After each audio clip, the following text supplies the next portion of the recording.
रंग यांपेक्षा धैर्य, जिद्द, परिश्रम करण्याची वृत्ती, पक्का निश्चय हे श्रेष्ठ गुण आहेत. या वाक्यात किती जोडाक्षरे आलेली आहेत? याच्या अगोदर तुम्हाला जोडाक्षरे कोणते असतात, कसे असतात हे सांगा. जोडाक्षराचे नियम पण माहिती असायला पाहिजे. जोडाक्षर कोणत्या कोणत्या शब्दांपासून बनतात, कोणत्या त्याचे मी इथं एक लिहून दाखवते जोडाक्षरांचे नियम आणि मग आपण तो प्रश्न सोडवू.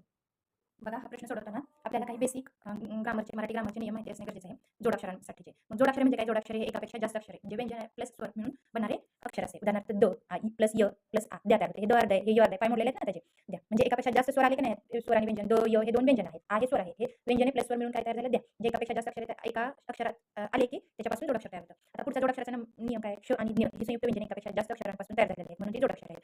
श म्हणतं की आपण काय तयार, कसं तयार होते? क प्लस श प्लस प. एकापेक्षा जास्त हे दोन स्वर आले, व्यंजन आले आणि अ हा स्वर आपला काय नाही. ज्ञ पण तसंच होतं. ज्ञ कसं तयार होतं? द प्लस न प्लस ज्ञ. मग त्यानंतर पुढील नियम ट्रू, क्रू, रू यांसारखी जोडाक्षरे नाहीत. बघा त्यांनी काय म्हटलं? ही जोडाक्षरे नाहीत कारण केवळ एक व्यंजन ट्रू या स्वरासोबत मिसळते. आता ट्रू मध्ये त आणि रूच भेटते.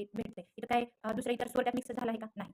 आ, इ, उ काय कुठलाही झालंय का? फक्त एक स्वर एक व्यंजन. म्हणून एकापेक्षा जास्त जर स्वर व्यंजने आणि एक स्वर मिक्स झाला असेल तर आपल्याला जोडाक्षर मिळते. म्हणजे ट्रू, क्रू, रू यांसारखी जी अक्षरे आहेत ती जोडाक्षरे होत नाही. मग कोणती कोणती होते? क्र, कर, क्र, र्य, श यांसारखी जोडाक्षरे आहेत. कर कसं तयार होते? र, क्र, क अर्ध आणि अ. र्य कसं तयार होते? र अर्ध म्हणजे पाय मोडलेलं, य आणि अ.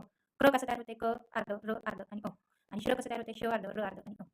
मग आता आपल्याला प्रश्न सोडू शकतो आपण या नियमानुसार. रूप, रंग यांपेक्षा धैर्य, जिद्द, परिश्रम करण्याची वृत्ती, पक्का निश्चय हे श्रेष्ठ गुण आहेत. या वाक्यात किती जोडाक्षर आहेत? आपण काउंट करू. रू, रू हे काय येणार? जोडाक्षर येणार. त्यानंतर कुठले कुठले येणार? नाही, रू येणार नाही. रू कसं येणार? रू येणार नाही. रूप, रंग यांपेक्षा श हे जोडाक्षर झालं. त्यानंतर धैर्य, एक जोडाक्षर झालं, य एक जोडाक्षर झालं. त्यानंतर इथं द ला द जोडलं, हे एक जोडाक्षर झालं. आता इथं श एक जोडाक्षर झालं.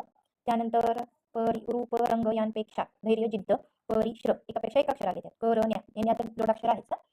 त्यानंतर शी नाही. रू, रू येते का? इथं काय सांगितलंय? तर ट्रू, क्रू, रू यांसारखी जोडाक्षरे नाही म्हणजे हे धरायचं नाही. तुम्ही चुकून धरता लगेच. इथं तर ला जोडलं म्हणजे हे एक जोडाक्षर झालं. त्यानंतर इथं क ला जोडलं हे एक जोडाक्षर झालं. त्यानंतर इथं श ला जोडलं हे एक जोडाक्षर झालं.